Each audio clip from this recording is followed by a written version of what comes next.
वापर होत आहे बाजारामध्ये. इथे बंद करा, दिल्लीवाल्याला अंदर करा. इथे दिल्लीवाला भेटला बांधून द्या, गावात कोटरी मिळून टाका.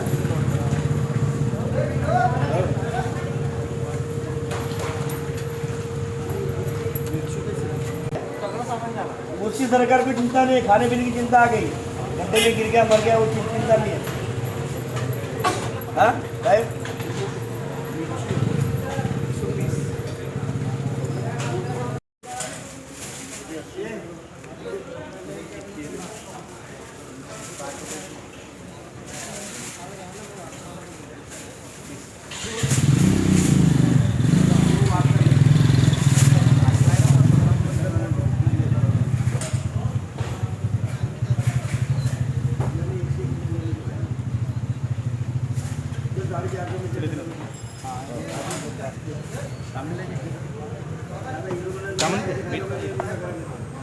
पावसाचं कमी प्रमाण आहे. पाऊस चालू झाला नाही म्हणून भाजीपाल्याचे भाव वाढून राहिले आहेत.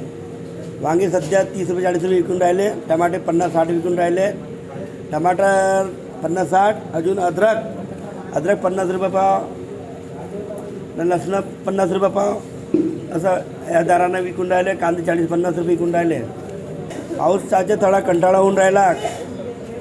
सरकारला सांगा पाऊस पाडेल म्हणून. ग्राहक पण कमी येऊन राहिले आहेत. आल्यामुळे भाजीच्या खूप महाग आहे, खूप वाढलेला आहे रेट. पण चांगला भाजीपाला येत नाही आहे भाजीनं पाणी नाही आल्यामुळे. शेंगा 160 रुपये किलो आहे, भेंडी 60 रुपये किलो आहे, कारले 80 रुपये किलो आहे, लौकी 40 आहे, ककडी 40 आहे, परवल 160 रुपये किलो आहे, शिमला मिरची 80 रुपये किलो आहे आणि गोबी पण 80 रुपये किलो आहे, मिरची 160 रुपये किलो आहे. असे भाव वाढलेले आहेत. पण लोक पाऊस न आल्यामुळे खात नाही आहे, भाजीपाला विकत नाही आहे बरोबर. त्यामुळे पावसाची अत्यंत गरज आहे.